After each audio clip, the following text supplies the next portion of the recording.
नमस्कार मित्रों, कैसे हैं आप सभी।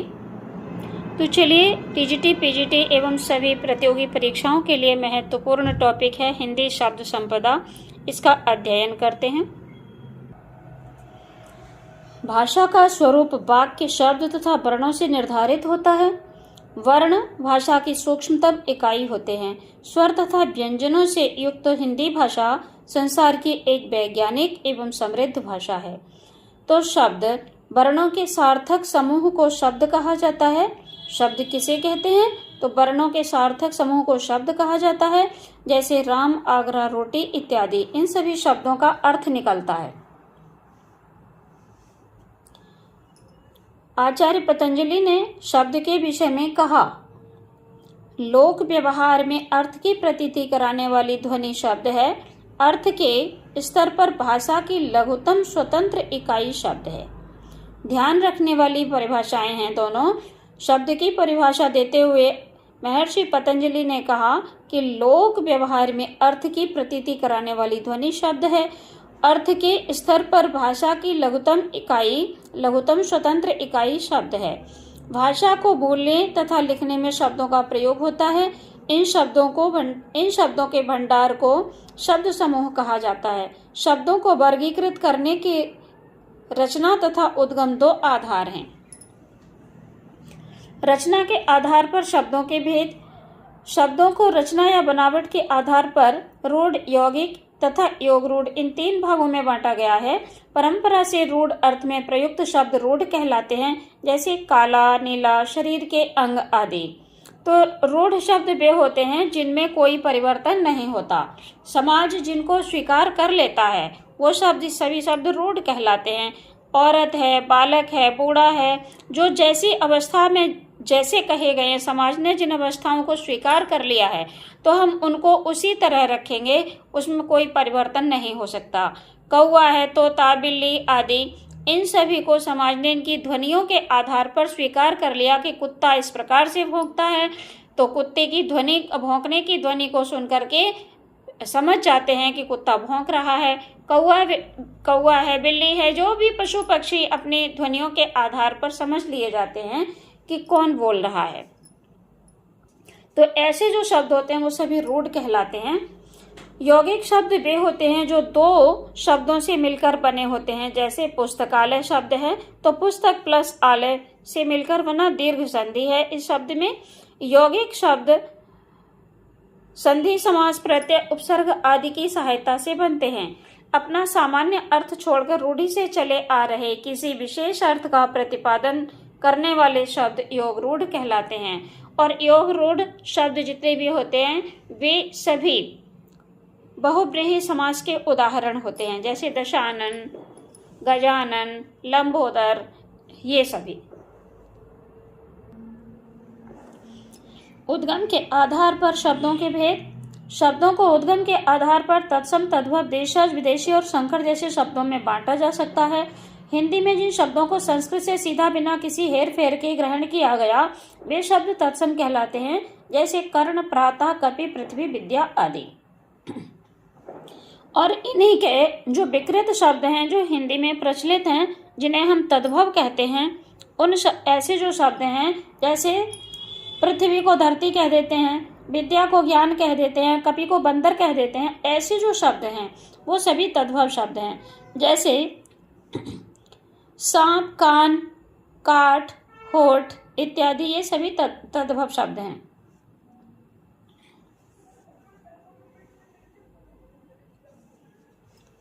सुनार, कुम्हार, खीर, दूध, आग, दांत, सात, ऐसे जो शब्द हैं ये सभी तद्भव शब्द हैं। बोलचाल की भाषा में अपने आप ही जिन शब्दों की रचना हो जाती है वो देशज कहलाते हैं। इनका आधार ध्वनि विशेष होता है, जैसे गड़बड़, भोंपू, खर्राटा, खटपट, सरसर, पों, डिबिया इत्यादि जो शब्द हैं ये सभी देशज शब्द हैं। दूसरे देशों की भाषाओं के संसर्ग से हिंदी में आए सभी शब्द विदेशी कहलाते हैं। इनमें मुसलमानों एवं अंग्रेजों के संसर्ग से आए शब्द अधिक हैं। अब चीन, जापान, रूस, अमेरिका तथा अन्य देशों के शब्द भी आने लगे हैं। वसीयत, कर्ज, सराय, गवाह, मुकदमा, लिफाफा, नकद, नकल, औलाद, हौसला, फैसला, दवा, दफ्तर, ये सभी अरबी फारसी के शब्द हैं। बेगम, मुगल, सुराग, ताश, तोप, तमगा, दरोगा, लाश, चम्मच आदि ये तुर्की शब्द हैं। ये सभी शब्द तुर्की से आए हैं। Office, gun, inter, rail, board, register, jail, car, police station, pen, pencil, जज, button, pass, fail, school, college आदि जो शब्द हैं ये सभी अंग्रेजी के शब्द हैं। तांग, शू, रिक्शा ये सभी जापानी शब्द हैं। तो दो अलग अलग भाषाओं के योग से बने शब्दों को हम संकर शब्द कहते हैं। तो आइए अब हम संकर शब्दों को देख लेंगे। जैसे पार्सल, घर, तो पार्सल शब्द अंग्रेजी का है, घर हिंदी का है। तो दो भाषाओं से मिले हुए शब्द हैं, ये सभी संकर शब्द कहलाते हैं। इसी प्रकार से अश्रु गैस, दवा घर, हाई स्कूल परीक्षा, गिरह कट, वम वर्षा इत्यादि जो शब्द हैं ये सभी दो दो भाषाओं से मिले हुए शब्द हैं, इसलिए इन शब्दों को संकर शब्द कहा जाता है। एक अन्य वर्गीकरण के अंतर्गत जातीय शब्द भी आते हैं। एक ही मूल के शब्दों को जातीय शब्द कहा जाता है। जैसे हिंदी में प्रयुक्त संस्कृत से निकली किसी क्षेत्रीय भाषा का शब्द भला, इसे हिंदी में भला कहते हैं, बांग्ला में इसी को भालो कहते हैं, मैथिली में इसको भल कहते हैं। तो ये सभी जातीय शब्द कहलाए। हिंदी की ध्वनियां देख लेंगे।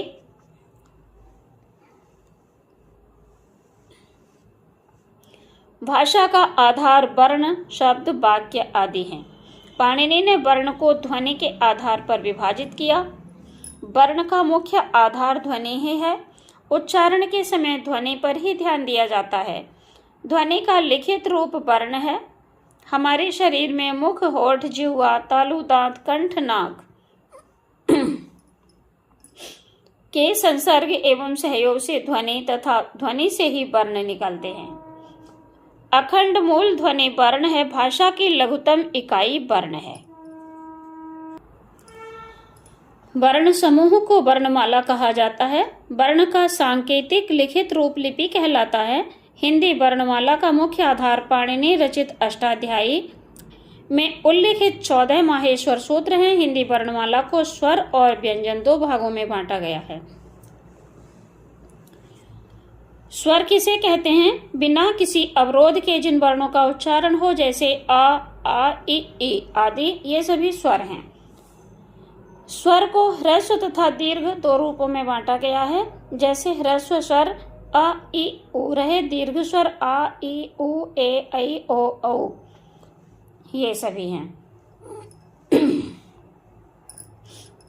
हिंदी में इनको मिला दिया, यहाँ इसको मिलाकर दिया है। ह्रस्व इतने माने जाते हैं, आ, ई, उ, ए, ऐ, ओ, औ, ये संयुक्त स्वर माने जाते हैं। इनको मैंने अलग से तैयार किया है, मैं आपको अभी दिखा दूंगी।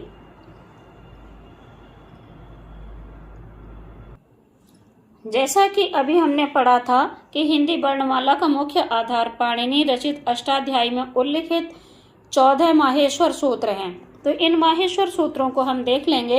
इन्हें अक्षर समाम्नाय भी कहा जाता है। तो ये रहे 14 सूत्र।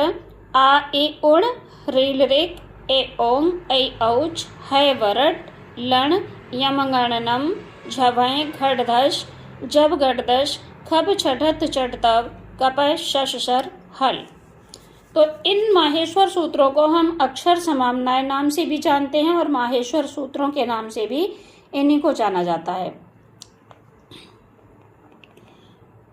तो हिंदी की व्याकरण अथवा संस्कृत की व्याकरण इन्हीं 14 सूत्रों पर आधारित है और हिंदी की आदि जननी तो वैसे भी संस्कृत ही कही जाती है। इन्हीं सूत्रों के माध्यम से हम बनाते हैं प्रत्याहार। तो प्रत्याहार अगर समझ में आ जाते हैं तो प्रत्याहारों के माध्यम से हम सभी संधियां तैयार करते हैं। प्रत्याहार समझने बहुत जरूरी होते हैं। अगर प्रत्याहार समझ लिए गए तो संधियां सरल हो जाती हैं। तो प्रत्याहार बनाते समय हमारा अपना एक नियम रहता है कि आ, ई, उण जैसे पूरा सूत्र है, हमें अण प्रत्याहार बनाना है तो अण प्रत्याहार के अंतर्गत हम ये बीच के ई और उ वर्णों को छोड़ देंगे, आ ले लेंगे, णा ले लेंगे। तो णा वर्ण जो है हलंत है, तो जब हम प्रत्याहार बनाएंगे तो आ से लेकर के उ तक के वर्ण ले लेंगे, आ ई उ। इन 3 वर्णों को लिखेंगे, हम चौथे हलंत वर्ण को लिखेंगे नहीं, इसे छोड़ देंगे और हमारा प्रत्याहार इसी वर्ण के आने पर पूर्ण हो जाएगा। इनके उदाहरण में आपको दिखा देती हूं।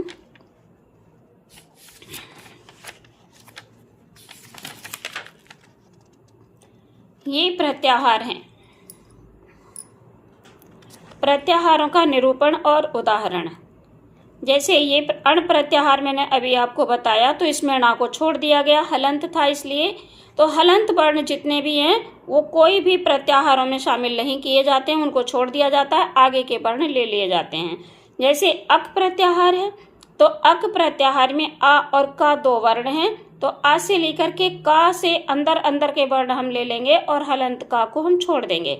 इसमें 2 सूत्र आ जाएंगे, आ ई उण। तो यहाँ ना को छोड़ दिया गया, हलंत था इसलिए, और रील रिक, यहाँ का को छोड़ दिया गया, का हलंत था इसलिए। तो बीच के वर्ण ले लिए गए, जहां से प्रत्याहार जिस वर्ण से शुरू होता है उस वर्ण से लेकर के बीच बीच के वर्ण ले लिए जाते हैं, हलंत सभी वर्णों को छोड़ दिया जाता है। और ये जितने भी प्रत्याहार यहाँ दिखाए गए हैं, ये सभी प्रत्याहार संधि विधायक प्रत्याहार हैं। इन सभी प्रत्याहारों से कोई न कोई संधि अवश्य बनी है।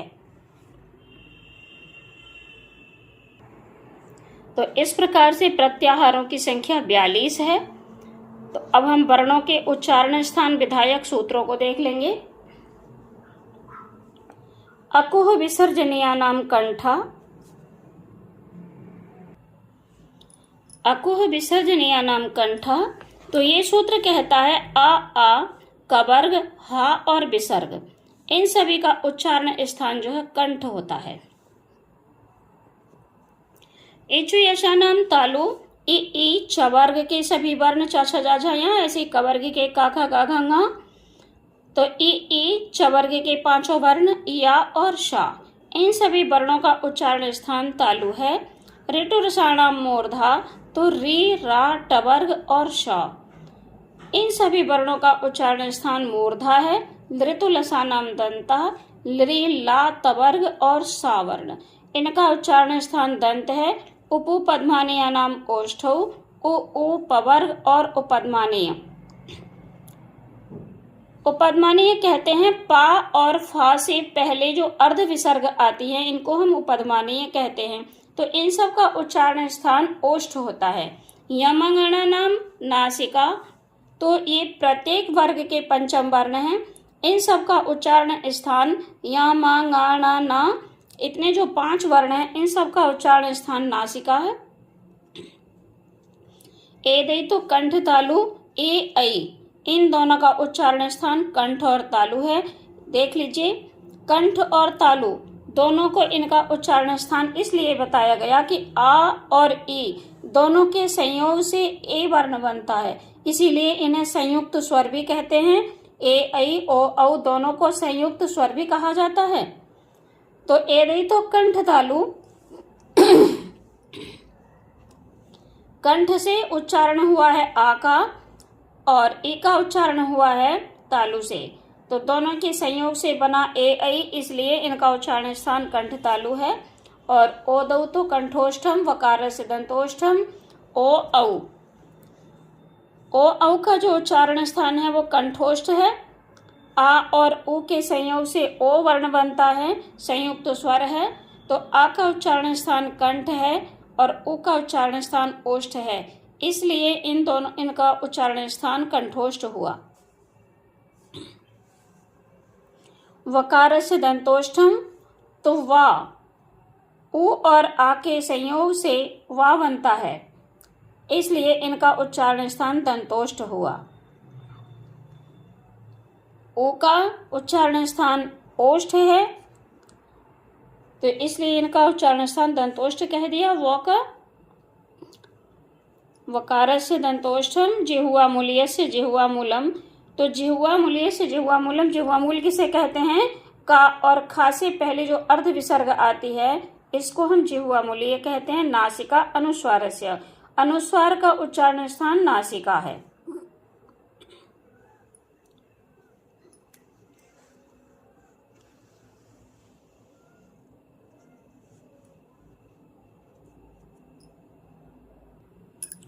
पुनः देख लेंगे। ओदौ तो कंठोष्ठम, ओ और औ दोनों का उच्चारण स्थान कंठोष्ठ। वकार से दंतोष्ठम, ये बिना पेट फटा हुआ वा है, इसका जो उच्चारण स्थान है वो दंतोष्ठ है। और ये जो पवर्ग में वा आता है, पा फा बा भा मा, जो पेट फटा हुआ वा आता है वो पवर्ग में आता है, तो इसका उच्चारण स्थान ओष्ठ है और इसका दंतोष्ठ है। जिह्वा मूलीय से जिह्वा मूलम, तो जिह्वा मूल कहते हैं जो का और ख से पहले अर्ध विसर्ग आती हैं उन्हें जिह्वा मूलीय कहते हैं। उपपद्मानीय कहते हैं, पा और फा से पहले जो विसर्ग आती हैं उन्हें उपपद्मानीय कहा जाता है। नासिका अनुस्वारस्य, तो अनुस्वार ये रहा, अनुस्वार का जो उच्चारण स्थान है वो नासिका है।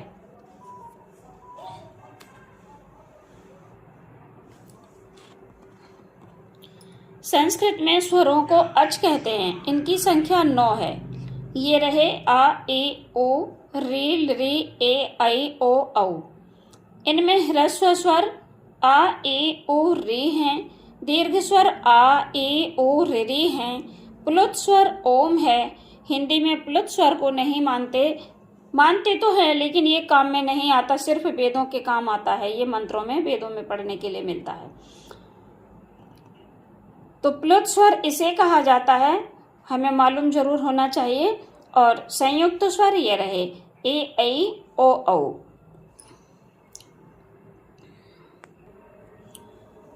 अब हम पढ़ते हैं प्रयत्न। किसी भी वर्ण को उच्चारण करने के लिए हमें जो प्रयास करना पड़ता है उसे प्रयत्न कहते हैं। तो प्रयत्न भी 2 प्रकार के होते हैं, यत्नो द्विधा, यत्न 2 प्रकार के, यत्न से तात्पर्य है प्रयत्न। तो ये वही प्रयत्न 2 प्रकार के होते हैं, आभ्यंतर और बाह्य। तो जो आभ्यंतर है वो भी 5 प्रकार का होता है, स्पृष्ट, ईषद स्पृष्ट, विवृत, समृत, ईषद विवृत, विवृत और समृत। ये 5 भेद होते हैं आभ्यंतर प्रयत्न के। तो इन्हें हम चार्ट के माध्यम से देख लेते हैं।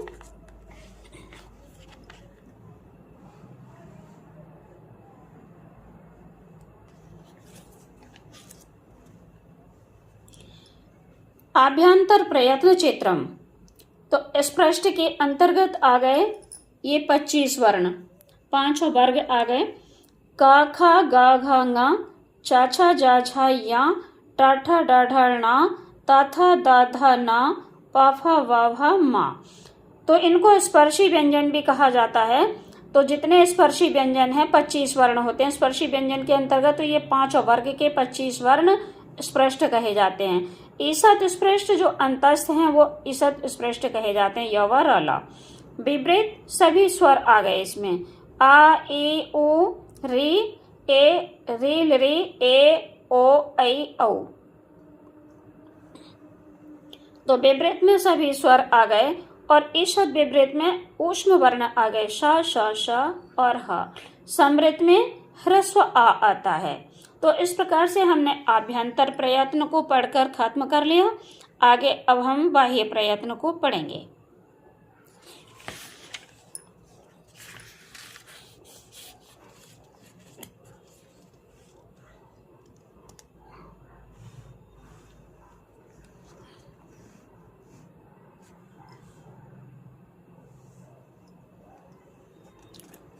ये बाह्य प्रयत्न है।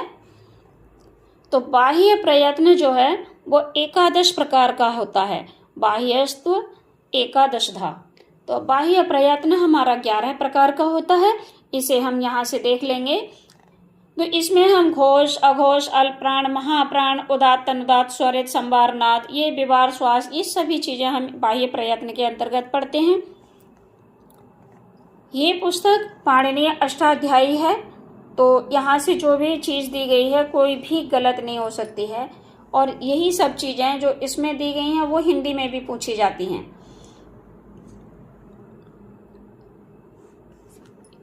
और इस पुस्तक के माध्यम से हम एक ही चार्ट में बहुत सारी चीजों को पढ़ लेंगे।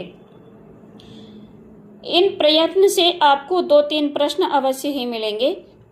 तो बाह्य प्रयत्न विवेक, विवार श्वास अघोष, इसके अंतर्गत कौन से वर्ण आते हैं? मैंने पहले प्रत्याहारों को बताया। यदि प्रत्याहार आप समझ लेंगे तो ये सभी चीजें बहुत सरल हो जाएंगी।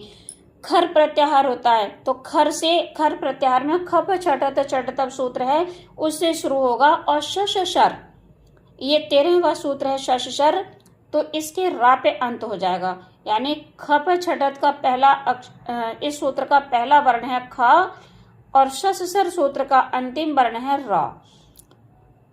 तो दोनों के प्रथम और अंतिम दोनों वर्णों को मिलाकर के हम खर प्रत्याहार बनाते हैं। तो खर प्रत्याहार में यही वर्ण आते हैं, खफ छठत चटत कप श, इतने ही वर्ण आते हैं।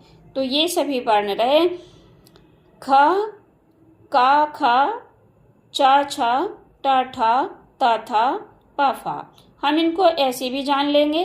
प्रत्येक वर्ग के प्रथम और द्वितीय वर्ण, इनका जो प्रयत्न होता है बाह्य प्रयत्न, वो विवार श्वास अघोष होता है।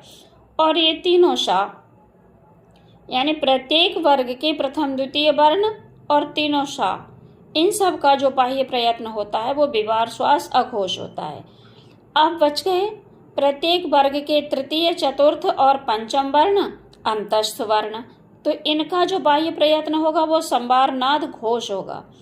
अल्प प्राण और महाप्राण, अल्प प्राण प्रत्येक वर्ग का प्रथम तृतीय और पांचवा वर्ण अल्प प्राण कहलाता है, और ये अंतस्थ भी अल्प प्राण में ही आते हैं। यवरला अंतस्थ वर्ण है, तो ये भी अल्प प्राण में ही आते हैं। महाप्राण में प्रत्येक वर्ग का दूसरा और चौथा वर्ण है, और श वर्ण है, ये ऊष्म व्यंजन है, तो ये सभी महाप्राण में आते हैं। उदात्त अनुदात्त और स्वरित में, इनमें सभी स्वर आ गए। तो इस प्रकार से हमने दोनों प्रयत्नों को पढ़ लिया, आभ्यंतर और बाह्य। अच्छी प्रकार से हम इनका अध्ययन कर लेंगे, यहाँ से ही बहुत सारे प्रश्न हमें मिलेंगे। अर्थ परिवर्तन की दशाएं देख लें। ये अर्थ परिवर्तन की दशाएं, शब्द रचना के पश्चात उसके अर्थ का विशेष महत्व है, क्योंकि शब्द की महत्ता।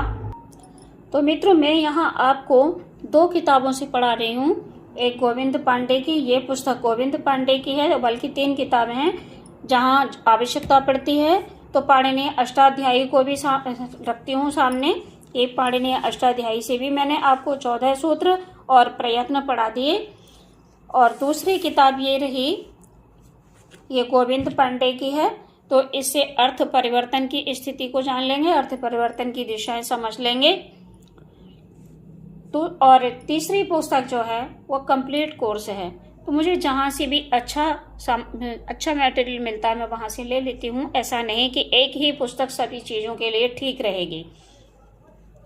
तो देख लेते हैं अर्थ परिवर्तन की दशाएं, जबकि कंप्लीट कोर्स में मात्र इतना ही दिया हुआ है। अर्थ परिवर्तन की दशाओं के अंतर्गत दशाएं इतनी दी हैं। ये यहाँ से देवनागरी लिपि से ऊपर तक दिया, तो इसमें भी अच्छा है, परंतु इसमें विस्तृत दिया है। इस कंप्लीट कोर्स का अध्ययन कर लेते हैं। अर्थ परिवर्तन की दशाएं, शब्द रचना के पश्चात उसके अर्थ का विशेष महत्व है, क्योंकि शब्द की महत्ता उसके अर्थ द्वारा ही मानी जाती है। निरर्थक शब्दों का कोई अस्तित्व नहीं रहता, प्रथम वे प्रयोग में नहीं आते, और अगर प्रयुक्त भी होते हों तो सार्थक न होने के कारण मृत हो जाते हैं। तो पहली बात तो जिन शब्दों का कोई अर्थ नहीं होता ऐसे शब्द प्रयोग में ही नहीं आते, और अगर प्रयोग में आ भी जाते हैं तो सार्थक न होने के कारण वो अधिक समय तक रहते नहीं भाषा में, उनको छोड़ दिया जाता है।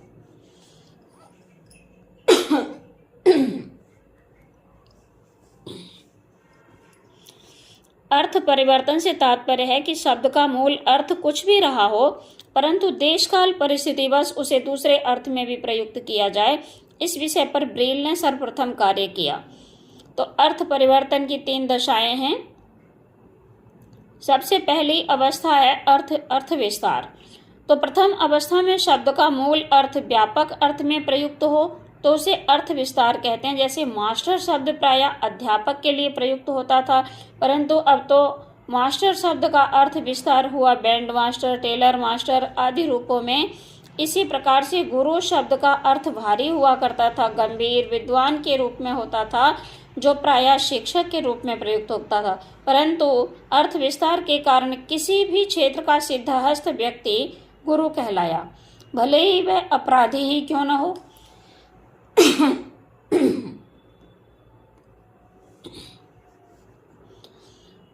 अर्थ विस्तार की उल्टी अवस्था को अर्थ संकोच कहा जाता है, जब शब्द का अर्थ एक सीमित दायरे में सिमट कर रह जाए। जैसे हम देख रहे हैं, पंकज शब्द कीचड़ में पैदा होने वाले फूल, परंतु पंकज शब्द केवल कमल के लिए प्रयुक्त होता है। पंकज शब्द कीचड़ में पैदा होने वाले फूल के लिए प्रयुक्त होता था, परंतु पंकज शब्द केवल कमल के लिए प्रयुक्त होता है। गौ शब्द गाय, भूमि, दिशा, वाणी, इंद्री आदि अर्थों में प्रयुक्त होता था।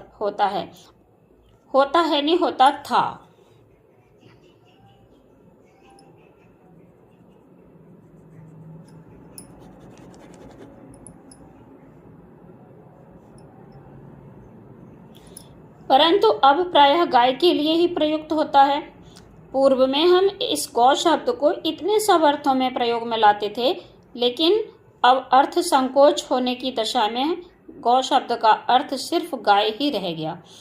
कनक शब्द सोने व धतूरे के अर्थ में प्रयुक्त होता था, परंतु आज केवल सोने के अर्थ में ही प्रयुक्त होता है। जब शब्द के मूल अर्थ के साथ साथ दूसरा अर्थ चले और मूल अर्थ को पीछे कर दे तो उसे अर्थादेश कहते हैं। विज्ञान शब्द विशिष्ट ज्ञान था। विज्ञान शब्द विशिष्ट ज्ञान के लिए प्रयुक्त होता था, परंतु आज विज्ञान शब्द मूल अर्थ का परित्याग कर साइंस के लिए प्रयुक्त होने लगा। धार्मिक ग्रंथों में आकाशवाणी शब्द देवताओं की आकाश से की जाने वाली घोषणा थी, परंतु आज रेडियो के कार्यक्रमों को यह नाम दिया गया। तो ये सभी चीजें हमने पढ़ी, अर्थ परिवर्तन की दशाओं को कंप्लीट कोर्स से पढ़ लिया। अब हम देखते हैं गोविंद पांडे की पुस्तक से अर्थ परिवर्तन की दशाएं। तो ये 3 भागों में बांटा गया, अर्थ विस्तार, अर्थ संकोच, अर्थादेश। तो अर्थादेश के फिर यहाँ 4 भाग किए गए, अर्थोत्कर्ष, अर्थापकर्ष, मूर्तिकरण, अमूर्तिकरण। अर्थ परिवर्तन या विकास के अंतर्गत अर्थ विस्तार की दृष्टि से प्रमुख शब्दों की सूची निम्न है। शब्द हैं ये सभी: स्याही, तेल, कुशल, प्रवीण, महाराज, गवेषणा आदि, और इनका मूल अर्थ है स्याही, काली स्याही या नीली स्याही। कैसी भी स्याही, मतलब स्याही का अर्थ लिखने के काम में आने वाली वस्तु। तिल का तेल, तेल का मतलब है चाहे वो तिल का हो, सरसों का हो, किसी का हो, सभी प्रकार के तेल के लिए तेल ही शब्द प्रयोग में लाया जाता है। वीणा, कुशों को लाना, कुशल शब्द है, तो कुशल शब्द का मूल अर्थ होता है कुशों को लाना, और इसका परिवर्तित अर्थ होता है निपुण और चतुर। यहाँ अर्थ विस्तार हो गया।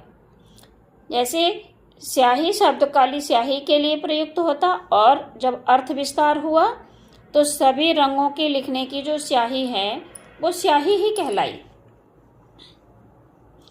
इसी प्रकार से अर्थ विस्तार हुआ तेल शब्द का, तो सभी प्रकार का तेल ये अर्थ विस्तार में इस प्रकार से दिया। निपुण और चतुर कुशल व्यक्ति को कहा गया।